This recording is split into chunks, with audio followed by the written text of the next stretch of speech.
So the boys finally make it to Tobago to dive together, and this is where we'll be hitting on the first day. Coming around from Charlottesville, heading out on the northeast, looking back at Iguana Bay, the famous London Bridge, amazing, boy. And this was Marble Island, where we'd start our mission. This place is powerful and beautiful.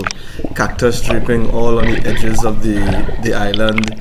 Strong waves, blue waters, foamy seas. Scary, exciting. It was deep and scary on the outside, and we kind of focused on the gorge or the canyon towards the inside, which had more huntable depths for us. I think we dived this area about 3 times. Yeah, let's go.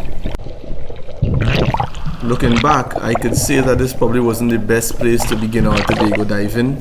We were unaccustomed with the water. It's a bit more salty. The water is very blue, so you misaveraging the size and the depth quite easily. Oh, and the distance of fish. This place, the water was churning up so much that it was difficult to relax. You're worried about will your head smash on the rock while you're trying to breathe up and take a dive. But no risk, no reward, right?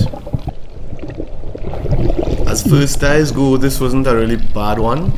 I tried my best to get relaxed. I went down, I saw what the bottom was like. I noticed that the area is scant for fish that we want to hunt, and it looked real suspect. One of the key reasons for me going across Tobago is to hopefully have some encounters with shark.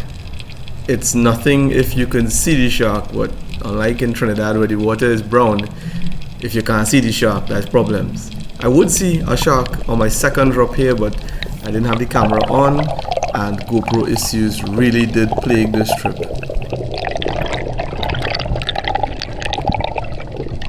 Them other boys would have shot some fish here, but not me. I think like 2 Cerro mackerel and schoolmasters.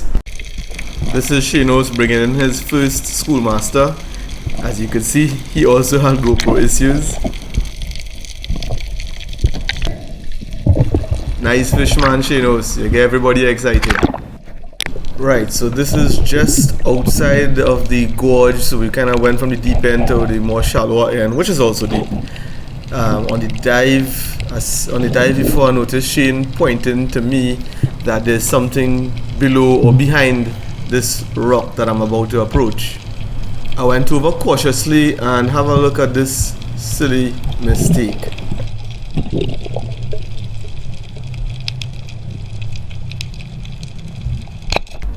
I'll just sum it up to lack of diving caused me to forget a few things here. First and foremost being that if the spear from a roller gun isn't allowed to roll off the barrel completely, you get band tangle. That's number 1. Number 2, this is blue water Tobago. I didn't need to take that shot. Lobster! Huh? Lobster!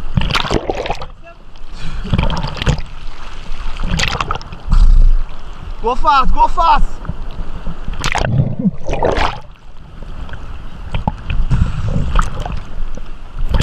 I didn't need to take that shot. This is clean blue water. We could have found back the place so easy, gone down, tried to grab it, and that way, if it was a female, or who said a female with eggs, we'd have done more harm than good. As it worked out, this one would be a male, but this is just lack of diving in clean water that is throwing the game or throwing the hunt off a little bit. Taking shitty shots and not remembering that we could find back spots easy. Eventually Mike's would find it and go down deep, make the snatch, bring it up to the surface. It's a good thing it was just more than me watching him go down. Shane was first to react and realize he was having a hard time coming up. He was shaking his head right there, and he just needed someone to hold on to him, his gun, the lobster, just to make sure everything and everyone is safe.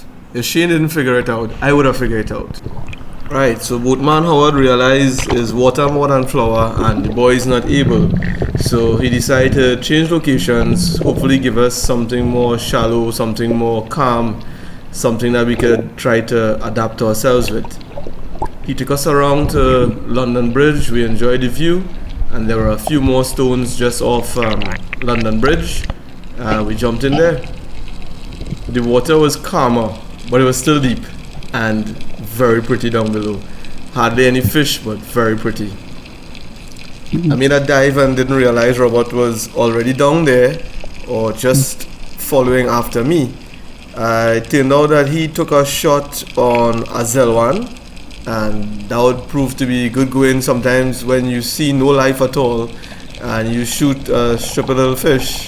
You know, just the noise of the gun, or if the fish isn't killed outright, the struggle or the struggling action of the fish tends to bring in other curious fish. And I think this is what happened here. Two black cavalli would come to see what the action was about, and Maiku and Shinos, two of them capitalized on it, and this was one of the good things I got on camera. My bad, it's blackjacks, not black cavalli, blackjacks. So he pointed out to Shane that, you know, there were fish behind the one that Junior shot. I was up on the surface. I knew this time the camera was running, and I spent the time trying to figure out how this stupid ass dive watch working. If anybody want a pile dive watch to buy, let me know. That's the day. She knows get through. Maiku wasn't in the pictures yet, but he like them pesky shark, and as soon as he hear a trigger, he coming over because he know the scene too. If you shoot a fish and it's struggling, there's a chance that there's a second one behind it.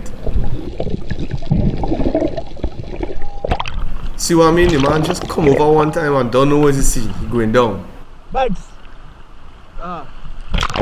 Since he saved me the trouble of the dive, might as well try to get it on camera. Jones, that's all right off. Again, some epic footage. It on? Nice. Just making sure it on. Well, mics get through too.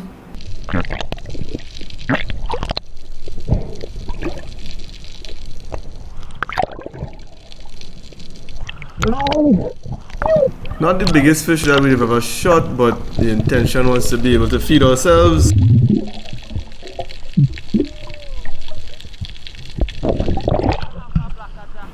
If by this time everybody else have at least 2 fish on the boat and I still have to score, I might as well try and make good camera footage, right?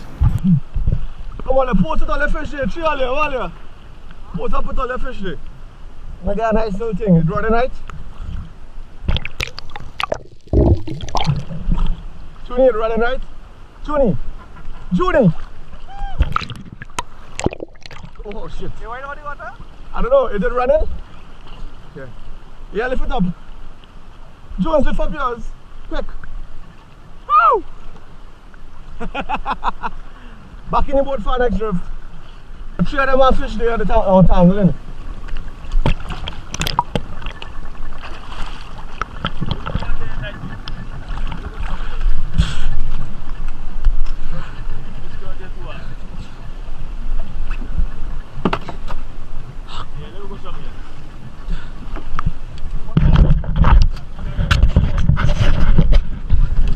It don't look so. I thought it was you who shot the first one, remember? I hear the shot.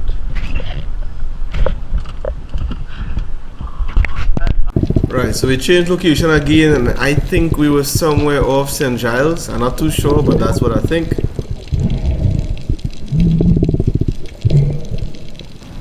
I'm not too pleased by seeing this little yellow jack swimming in front of me. Bugger off.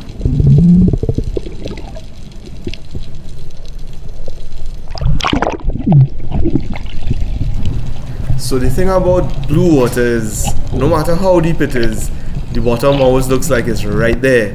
I think down here for me, I think it was 47 feet or something like that.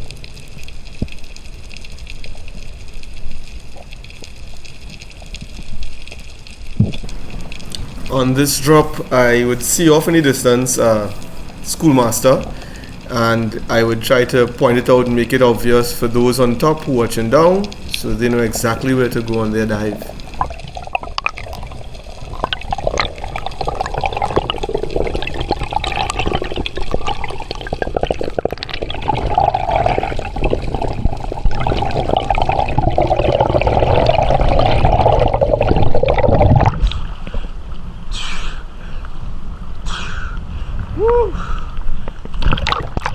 1-1 schoolmaster.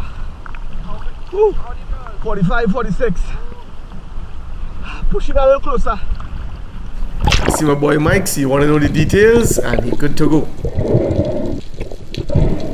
We would both try and hunt this fish right on the same spot, but the fish outsmart us. We couldn't find it.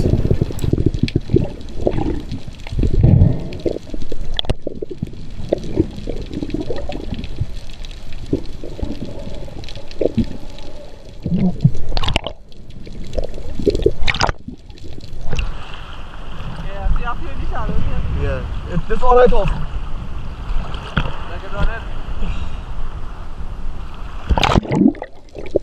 Boy, you gotta make them fish come to you. I think Mike's went down again, and he was giving chase to the same schoolmaster I pointed out. It had gone under some rocks, and it shouldn't be too hard to go down there, hold your breath, and the fish would, out of curiosity, come to see what's happening, and so doing give you the shot. The benefits of the blue water. From the surface, where I was comfortably breathing up, I had my eyes on the area that the fish went into. So let me just go down there and execute the dive plan. I should come back up with a fish. Mind you, I still don't have a fish on the boat at this point of the day. I make a cautious approach to the fish's hiding spot. I use this large boulder here as cover. Sneaky, coming around the corner and looking at the ledge he was under. And sometimes I just wonder how them fish just fit under there. Anyway, it seemed as if nobody was at home. This was a wasteful dive. Fish number 1 still ain't come for me yet.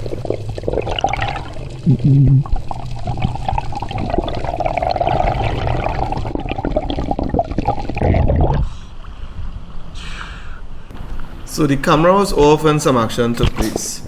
I'd found a lionfish, gone down and shot it. I was happy. It was my first fish for the day. I break the jinx. It was actually a lionfish nest. This would be the first of many lionfish that we would hit in Tobago.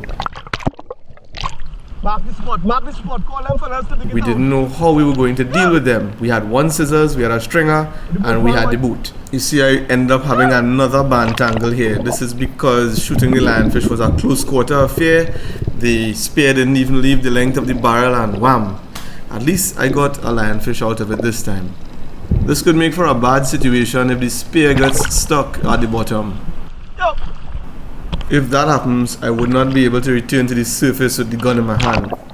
I gave the boatman my spear with the lionfish and the gun, and I asked him for a smaller one because clearly the big one is just too powerful for these close quarter shots. You gotta be careful that the fish don't slide down the spear and hit you on your hand. So Mike's gone down to take a shot with his roller. He had built a gun specifically for coming across Tobago in case he bunks up things like lionfish and groupers in the hole. He didn't want to use it. He wanted to use the big gun. Weapon. His spear gets stick his weapon. You hear the man say there? Spear stick. You hit the lionfish? To make it worse, the spear stick and a lionfish on the spear too. More lionfish? It would take us forever to learn our blue water lesson. The things we cannot get away with in Trinidad, such as leaving your gear, your guns, your catch unattended underwater, you might be able to get away with it in Tobago because the water clean. You could see it from the top.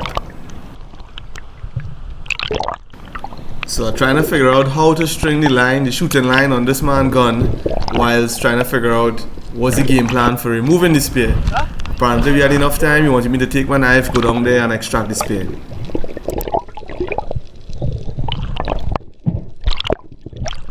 Let's go a second. I gotta catch my breath too. I gotta catch my breath too. Even though this was the first day in Tobago, this entire Tobago trip had me tired from day one, from dive one. It must have been from putting on extra weights to deal with the extra salinity in the water. Although me and Mike just do real dives together, we do exactly have the best history together. So I would like to take this opportunity to try and get into his good books. For some reason, I always get a bit afraid when I have to do a shaft extraction.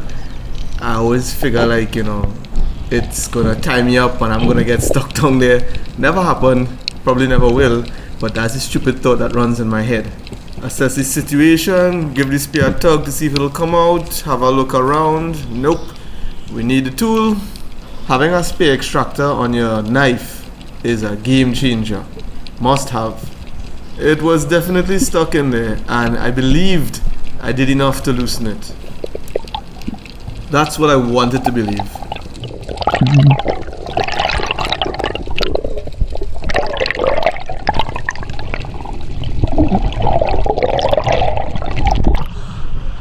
Woo! I didn't breathe up good enough.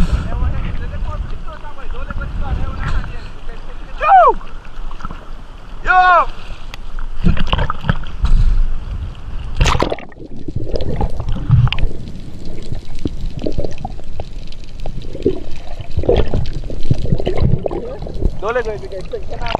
He passed the gun over to me and the specific instruction was don't let it go. That translates to don't let it go. Nah, what he really mean was don't give the reel any slack, because more and more shooting line gonna come out and the gun is going to end up drifting way and way further back from where we first started. As I am holding on to his gun, the current is pushing against me, and of course my grip on the gun is getting slack because the current is pushing me off. What's gonna happen? Is the drag on the reel going to hold? Am I gonna give it slack? I think what I did was I just tried to gently swim against the current, so I'd reduce the pressure on the reel, reduce the pressure on my grip. But my legs, I'll be kicking and I'll be burning up oxygen. Bring them next to fellas there. Yeah, bring them back. Tell them it's spear stick. It's spear. You want float, the orange thing. The orange thing, the float.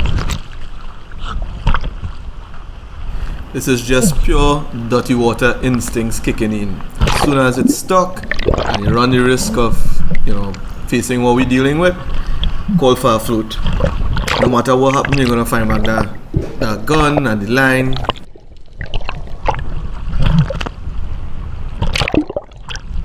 Wait, I was watching it in. Yeah, you go bring it in now. Your spear under tension, it curve.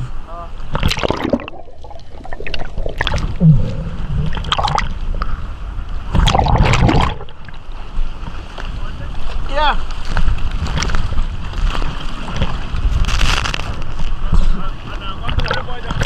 Yeah, bring them.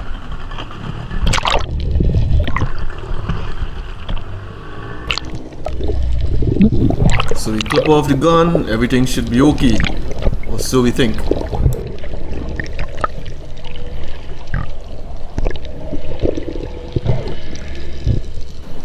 I don't know if this man have a left hand drag because he's a left hander. I swear I tighten the thing up. Lefty loosey, righty tighty. That's how I live my whole life. I don't know why the reel go on slack, but it will, it did, and thankfully didn't cause too much of a problem. But you know what was our problem? Inflating this float. All the years we using, this is Dillon float, all the years we using this thing, it always inflated. They're throwing a half-ass inflated thing and I don't know how to put air into it. Must be familiar with any gear that you're carrying out there, your partner gun, your partner reel, the float, whatever it is, you should be.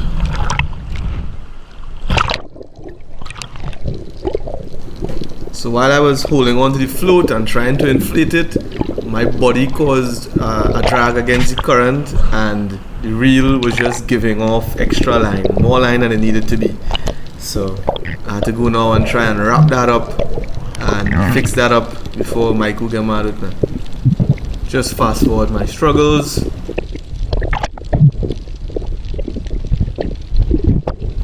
And here we go. Yo! Your reel, tighten your reel here now so it will stop like an outline.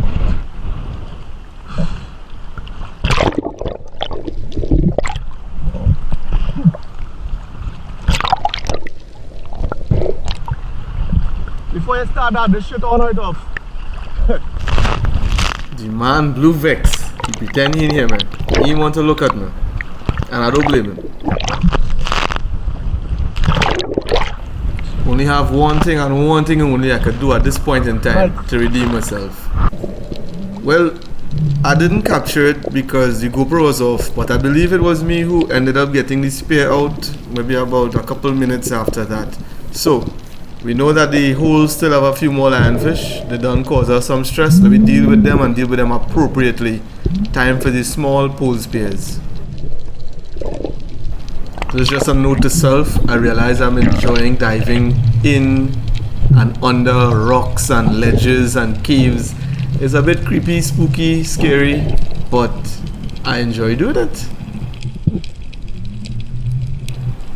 I think I'm making out about 5 on the screen here and probably 2 more just out of the vision, but we made quick, short work of these guys.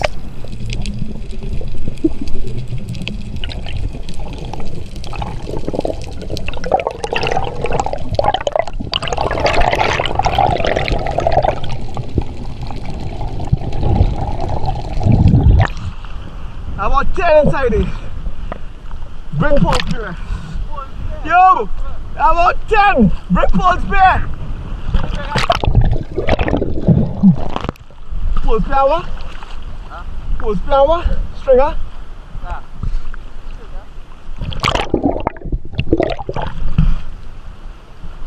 Hey, this thing running?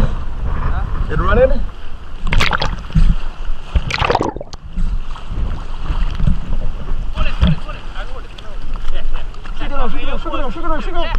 Shake it off fast, shake it off fast.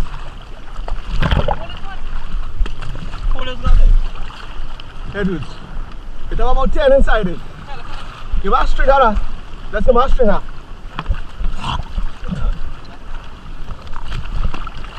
Give us a stringer. Mike's. Have 10 only. 10? Yeah. Wow. Yellow float, give me the yellow float with it.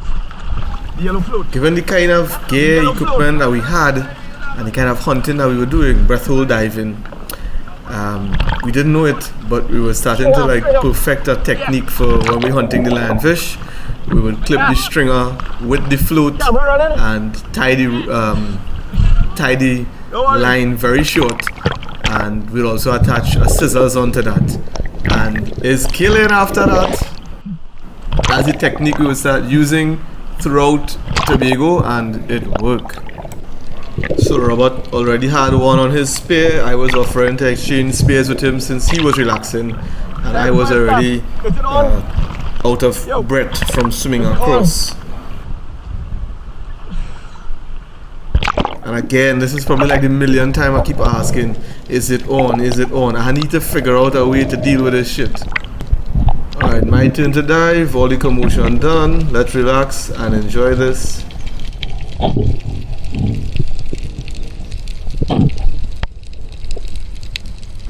So when I shot this one, I pressed it in against the rock just to make sure the barbs were holding onto it. In so doing, it got wild and it chased off about 2 or 3 others.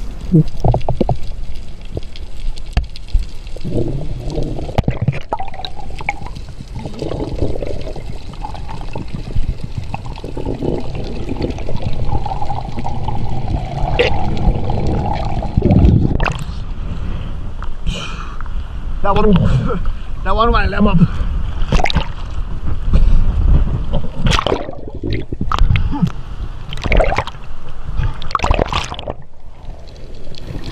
So Robert was catching his breath on the top, and by the time I came up and he saw that I was okay stringing the fish, he can go down. You see, we still playing Russian roulette with the lionfish on the stringer because they could slide up and down and that could make contact with your hand. It wasn't easy to remove the pole spear from the lionfish, especially like if they got hit in the head. It was hard work to pull it out. Watch where they're running. They're going through the... Nah, go in the track, follow the sand track, going to your right. It has some in the same spot and some fly out to the right. So what happened here was apparently Mike's can't find them. Oh.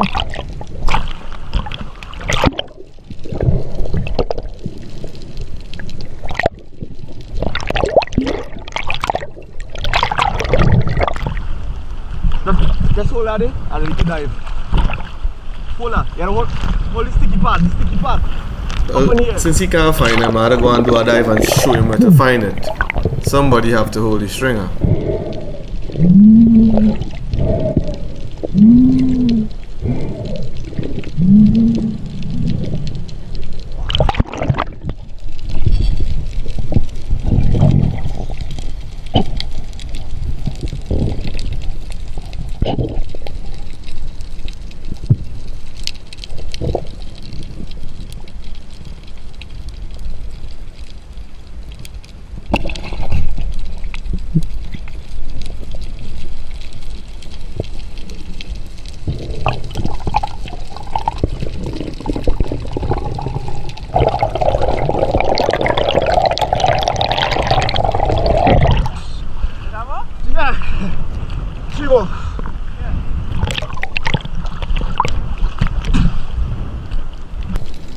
Michael wasn't the only one, because Robert was having trouble finding the hole too.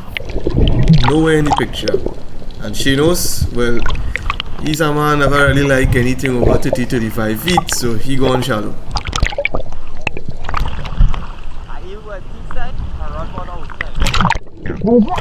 The man now saying something about an eel chasing the lionfish there.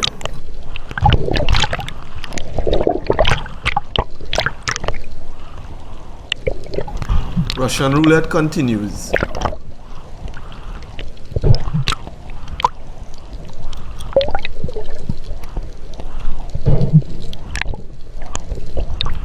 But it is still on the Jones. It's still on trick.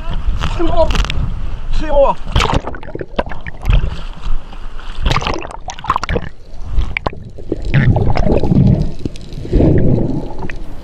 I realize Michael going down, and I just want to try my best to get video coverage of his dive. Everyone likes to see themselves on the TV. This might be the first time he making a shot with the new gun he built up.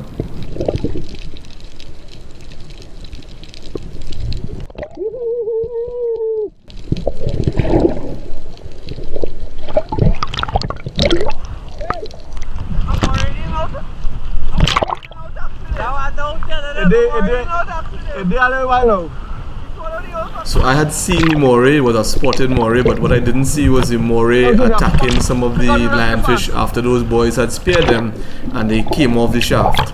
So, I mean, now we have proof that maybe eels could be taken out or helping fight the lionfish plague that we have. This is Junior with a nice, slow, relaxed drop.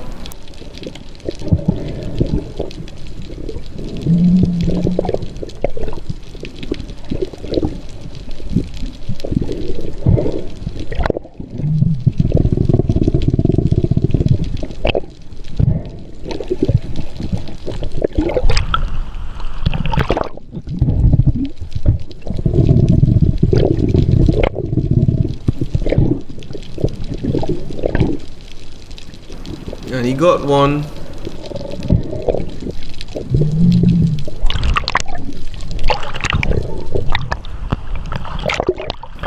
My turn.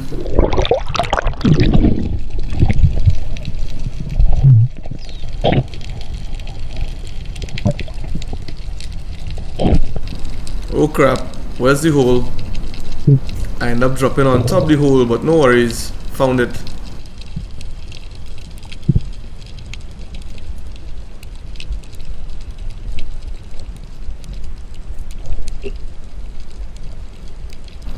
I had a good look around to see where the other lionfish could have gone and exactly how many were available, and I ended up getting the last one out there.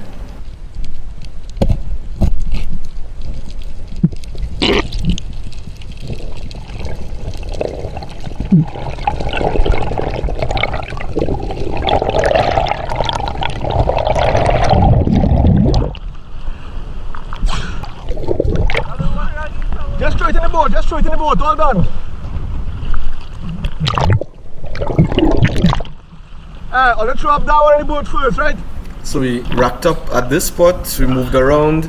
Quite a number of fish and lobster were caught later on in this day, but the GoPro, I kid you not, the GoPro recorded files and the files were corrupted. I couldn't even try to convert them using any special software program, whatever.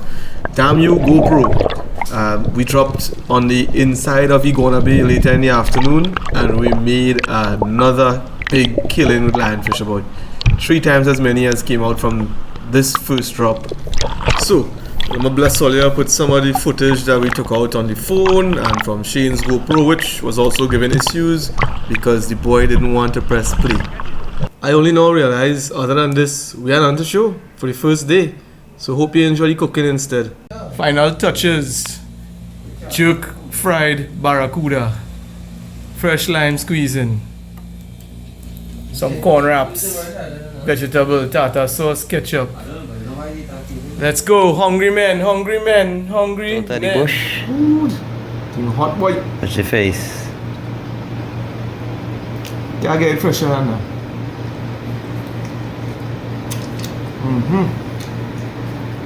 Get through. Just what crayfish tastes like. Straight out of Tobago. Okay, I'm gonna try it now.